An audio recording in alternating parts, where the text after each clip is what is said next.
Good morning. Ayan, good morning. Nandito tayo sa phase 3. Bali dito tayo nag-assemble. Yan, merong half day sa amin. Bali si Ricky, bali nasa ano siya. Doon sila pupunta ni Marvin sa phase 4. Ang half day namin si Chichi. Ngayong ano pa eh? Yan, sila doon, isa mag-install po sila ng tiles. Tapos kami sa clinic ni Doc ngayong araw po ng Lunes. Tapos yung ibang tropa dito lahat sa phase 3. Bukas babaguhin na natin yung mga deployment namin. Yan, good morning nga po pala sa ating lahat mga ka-Rockhouse. Welcome back po muli dito sa aming channel. Yan, today is araw ng Lunes, June 3. Ayan, bati muna tayo habang nandito sila. Good morning Kuya Dindo. Good morning. Yan, si Marvin, good morning. Good morning. Ricky, good morning. Good morning. Kuya Richard, good morning. Adonis, good morning. Good morning. Si Bilo, good morning. Good morning. Yan na yung mga motor nila, unti-unti natin nalalagyan ng box. Yung iba naman sa susunod mag-iipon lang tayo. Kuya Boy, good morning. At saka si Louie. Good morning. Yan, update natin si Chichi. Tapos si Master Jojo may kinuha lang na gamit. Ayan, samahan niyo po muli kami ngayong araw na to. Ayan, enjoy watching po. Meron nga po pala tayo paparating na materialis dito, mga tubular para rito sa trusses sa harap at saka dito sa gate, yung pang framing. Yan, kami ay dediretso muna ng Carissa 7. Alright, let's go. Nandito tayo sa hardware sa Carissa.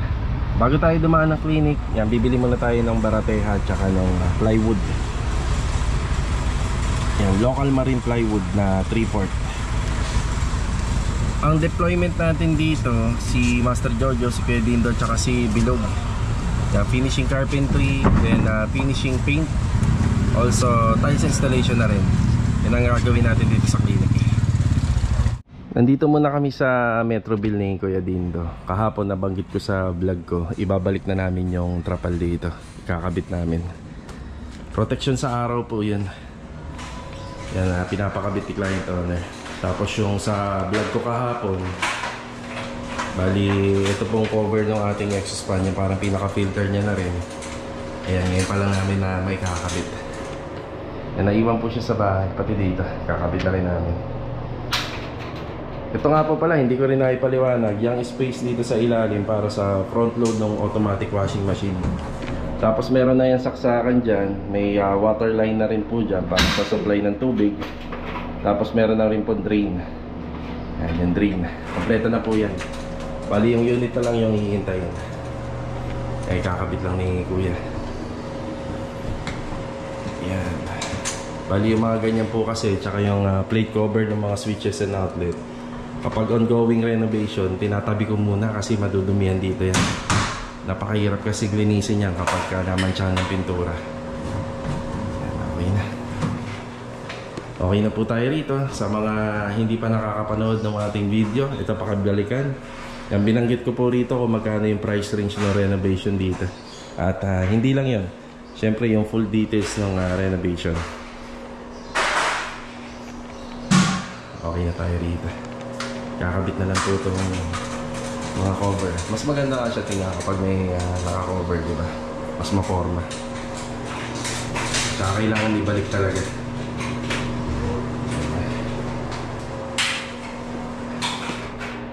Alright. Tapos tatanggalin na rin namin po yung mga basura dito, kaya dala natin yung owner. Ayan po yung mga basura.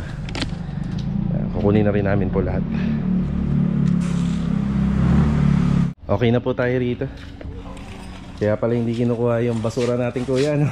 Puro ano pala, puro mga pinagtigbagan at saka mga putol-putol na tiles. Pero yung mga basura naman na pwedeng kunin, ito iniwan na lang natin dito. Yung mga magagana po yun. Okay na po tayo rito. Yan, hindi po natin iiwanan ng ano to, na makalat at saka madumi. Yan, thank you kay Kuya Dindo. Tara. Daan muna tayo ulit rito sa dental clinic na ginagawa namin. Si Master Jojo, good morning. Good morning. Yan, bali tatlo sila naka-duty rito. Ito na nga po pala yung mga nagagawa. Si Doc, nabitin dito sa ilaw. Ito, 6 na to. Bali, nagpapadagdag pa ng isa rito. Yan, nagpapadagdag ng isa. Finishing carpentry na. Yan yung binili natin na plywood.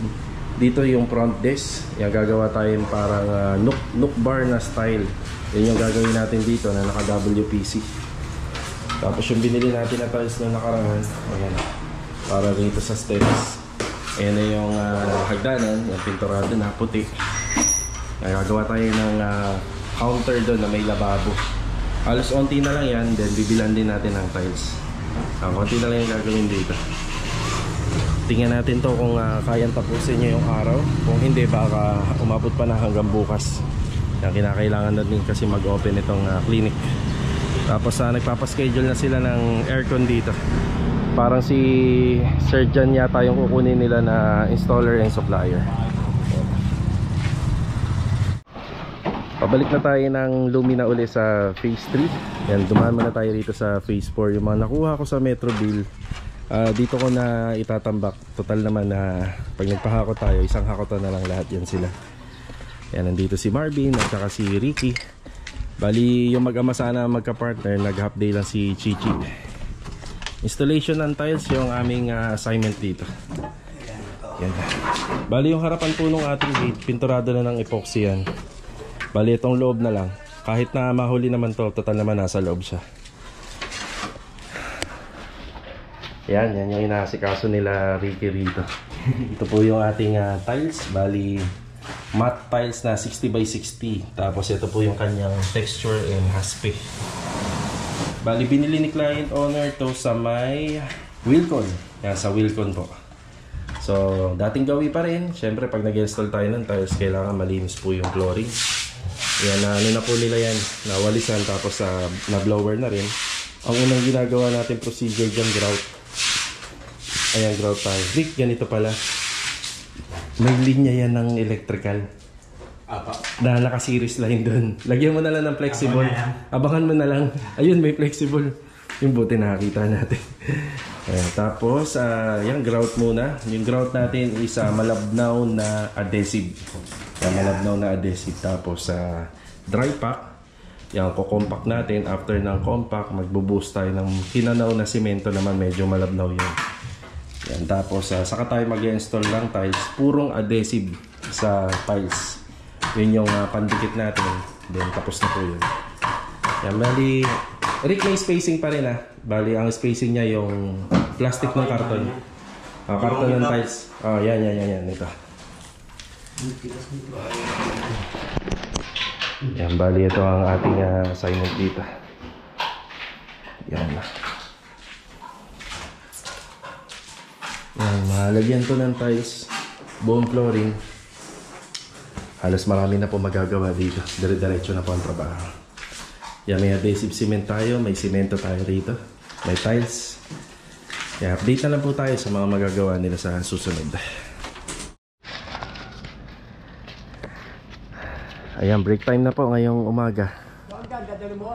Sige Kuya Boy, pwede nang ibaba po yan. Dahil wala akong magamit. Ayan, sakto. Yung hagdan na yan galing sa Metrobill. Bale ito, pinapa-plastering na natin yung mga poste. Yan, una na yung tiles, halos tapos na yan. Yan na yung pinaka height nya. Yan, plastering na. Yung installation ng tiles sa taas, hindi muna natin pinapatuloy. Meron muna tayo ibang mga pinagagawa. Bali, wala kasing ka-partner si Kuya Richard na laborer, kaya ito muna. Yan, plastering muna. Tapos dito, yan, unti-unti na po natin pinapapinturahan yung ating steel deck. Yan, gamit po ito, epoxy primer.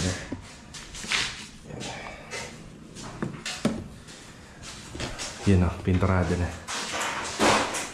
Nung nakaraan, pinauna muna natin yung ceiling framing para maraming magawa. Pwede naman kasing pinturahan to dito kahit na may ceiling framing na. Yan, maluwag pa naman po siya. Yan, isang galon lang yung ano natin, epoxy primer dito. Ang kasya na po yan lahat dyan. Yan, electrical.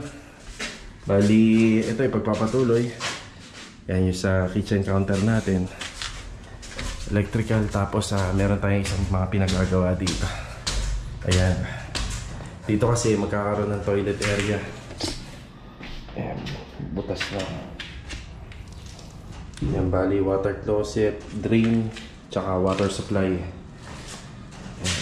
Ang sukat nito 120 by 120 ang sukat nito. Tapos dito nga pala mga karohams, magkakaroon siya ng sukalo. Pero yung sukalong ilalagay natin, buhos po siya. 10 na yan, nasa 10 cm na buhos. Hindi pwede ang hollow blocks dito kasi baka tumagos yung tubig. Kaya mas maganda na buhos. Kahit ang height lang mga nasa 10 cm by 10 cm, pwede na po yun. Tapos yung tiles dito, ipagpapatuloy na lang dahil may mga electrical pa. Tsaka mga ginagawa pa rito. Yan na muna yung ating assignment dito. Ito yung nabuusan na slab. Ganda. Yan, wala ang kabitak-bitak. Dito rin. Yung tapping. Tapos yung mga bakal pala na nakausli na yan, na-applyan natin ng rust converter. Tapos epoxy primer din. Filtran natin ng epoxy. Para hindi siya mga lawang. Yan, ito muna yung ating assignment dito.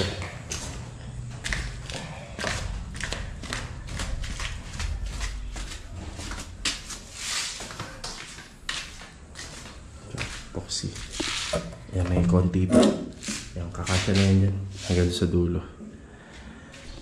Pansin nyo yung gap dito, yung pinaka allowance pa isa medyo malaki. Siguro nasa ano to.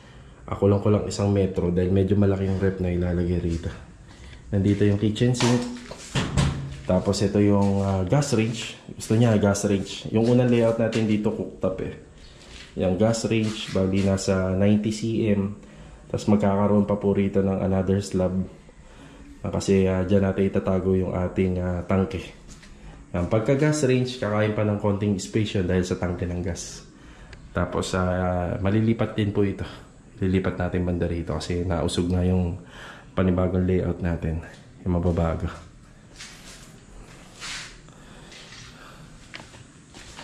Yan, okay na muna tayo rito. Ito na yata yung kitchen sink. Dumating na. Yan, mas maigi. Diba? Bago tayo umalis, kailangan natin bilhan ng fittings to. Ayan na, mga nakausli na po yung para sa water closet at saka sa drain. Tapos dito na rin po tayo kukuha ng supply ng ating water line. Bibilhan na natin ng mga extra fittings to para rito sa CR niya sa taas. Thank you, salamat. Additional fittings. Tapos meron tayong 1/2 na tubo pang tubig at saka yung tres. Ang karagdagan doon. Ihahatid lang natin yan. Then okay na, 585. Yan, break time muna. Tara.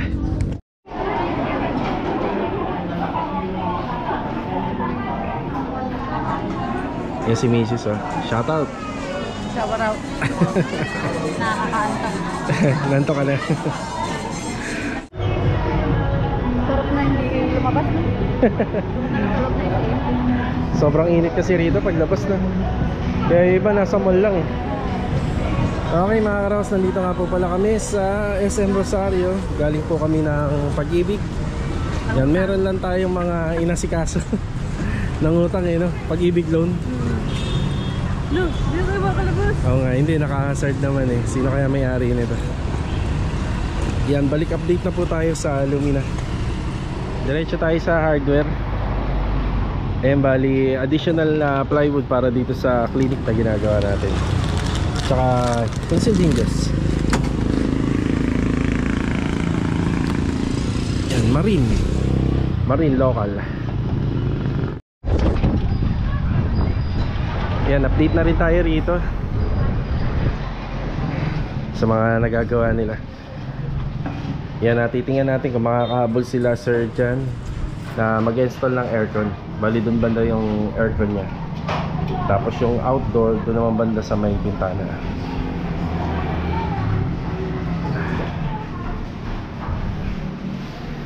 Handrail.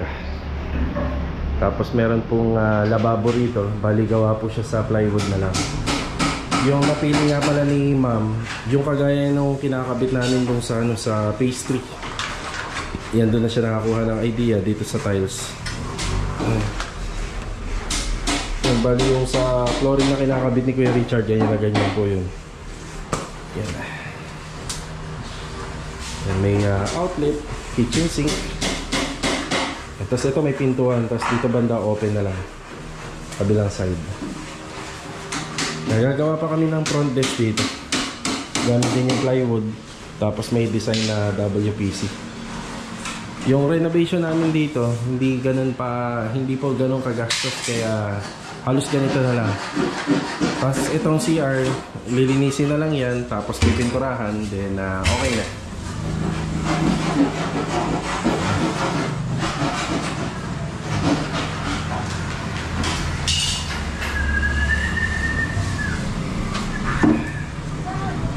Malapit na po kami matapos dito, mga ilang araw na lang po mate-turnover na namin to sa may-ari.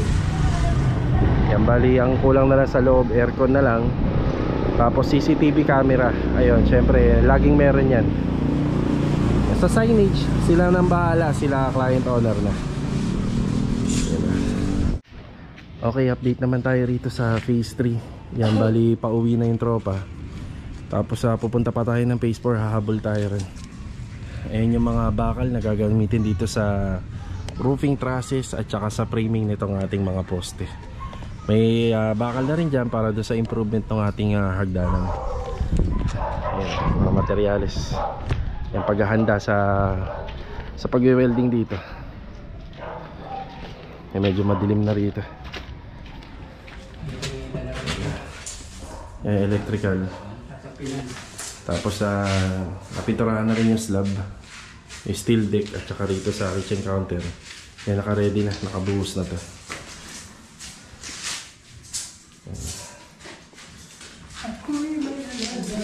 Sa taas tayo. Ayan, sa taas hindi pa tinuloy yung tiling dito, pero yung buhos nito ng ating CR okay na. Yan, bali 120 by 120 lang to. Ang pinaka-purpose po talaga nito ay para lang po sa CR lang. Sakaling si client, hindi na siya bababa. Yan, kung halimbawa nalimpungatan siya, okay lang, matutuloy niya pa yung tulog niya kasi hindi na siya bababa. So ito sa linya, yung linya ng ating floor drain. Tapos may water closet, saka sa bidet. Yan, two-way na po yan ang gagawin namin. Bali 4 na pirasong tiles yung papasok. Yan, parang ganyan kalaki, 4 na piraso. Yan, bali gawa po sa buhos to. Yan, hindi po tayo gumagawa ng ganito tapos hollow blocks, bali gawa sa buhos.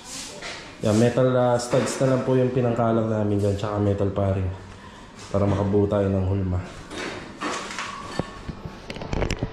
Yan, bukas baka pwede na ipagpatuloy yung ating rito, installation ng tiles. Si Chichi yata hindi na nakapasok.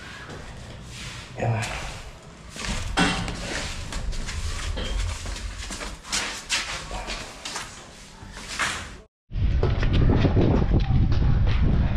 Dito naman tayo sa project natin sa phase 4. Bali, ito yung mga pintuan talaga rito, kailangan po talaga natin putulan yung ilalim. Para kahit pa paano po ay magpantay po tayo dun sa flooring. Ito na yung mga naikabit nila. Linis Hindi bago pa ako, boss. Nasanay ako yung palamala, tapos yung dalawang palaman medyo. Linis, ang linis ng pagkakadali. Ayun Ay, alam ko ng diskarte sa Berlian yung pala. Tingnan niya natin. Masusubukan natin ang gawa ni Ricky. Okay. Aba, dito, pabalik. Yeah. Iyon, no? Ayos. Yan ang trabaho. Kahit hindi mo madaliin. Basta maganda. Yan. Ayos. Isang beses ka ba lang nagpo-flooring sa atin? Puro, ngayon lang. Puro wall. Nasanay pa ko may palaman. Okay. Pero yung matibay talaga yung may ground pa. Oo, yan. Yung palaman na yung bukas sa matansya lang. Okay. Ayan, bukas alam ko. Yan. Bali, ang tinuro po kasi natin sa kanya yung tamang application ng grout. Yan. Grout at saka ng dry pack. Yan po yung tinuro natin kay Ricky. Sakto tayo sa Siroho rito. Ayos. Ganda po ng installation dito. Itutuloy lang po nila yan papunta rito. Yan ang ano sa bahay, lalong-laro na sa row house. Pagpasok mo pa lang, yung kagad na nakikita ng ano, na nagpapagawa. Yung tiles agad. Yan, puputulan na lang po nila yung ano, yung pintuan. Pag naputulan nila yan, hindi na po yan sasaya dito.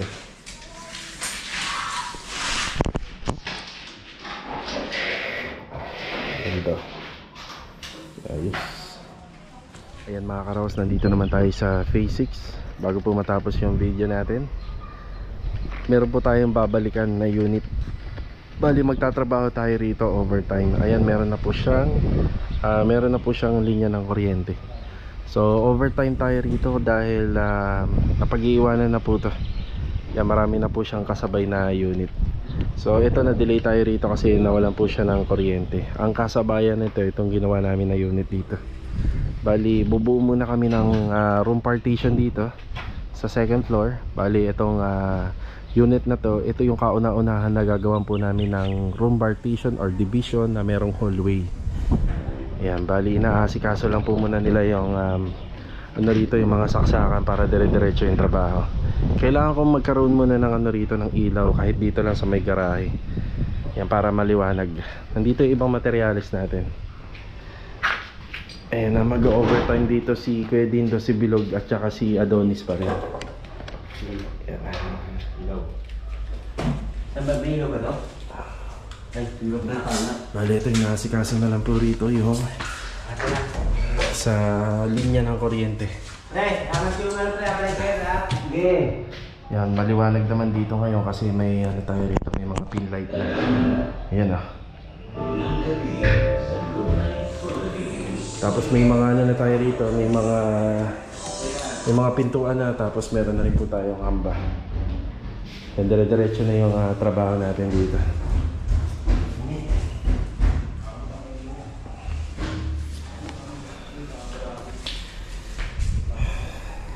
Yung hallway na gagawin namin dito, sadyang 60 cm lang po. Sa iba, yung mga gawa nito, umabot pa ng 70 to 80. Bali dito is 60 cm. Sa division ng mga kwarto, meron na po kaming guide dito. Ayan, naka-ready na po yung mga guide namin. Yan, huhulugan na lang po yan ng laser. Tapos sa mga sukat, may mga sukat na tayo rito. Okay mga karawas, hanggang dito na lang po muna yung vlog natin. Yan, regarding po dito sa mga ginagawa natin sa Carissa, meron din tayong gawa rito sa loob ng phase 6, sa phase 4, tsaka doon sa phase 3. Ayan yung mga materialis natin. Ito, ingatan na lang ulit yung PVC. Yung PVC panel eh, mahalaga yan. Hindi yan pwede magkaroon ng damage. Ayan, babalik tayo rito. Bibili tayo ng bombilya. Okay, bali silang tatlo naka-focus muna dun sa partition. Ang bali dating gawin hanggang alas 9 po kami ng gabi rito. Yan, lakad na tayo. Tara. Mga karaos, hanggang dito na lang po muna yung ating vlog ngayong araw po ng Lunes. So bago ko po tapusin itong ating video, shoutout po sa Angeles family ng Alfonso Village, Alapan, Imos. Yan, God bless po sa inyo. Shoutout na rin po kay Skylar Elise. Yan, happy birthday and more birthdays to come pa. At syempre, shoutout ulit kay Sir Rogelio Buhat Jr. Yan, lagi nagpapa-shoutout si Sir from North Caloocan.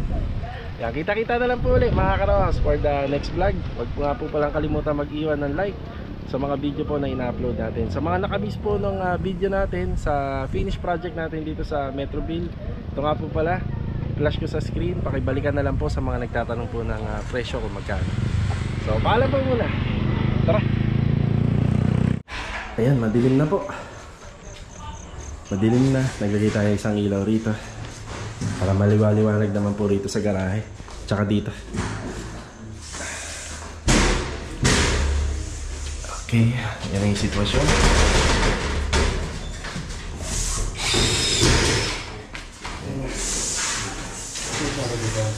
Meron tayong pa hallway rito.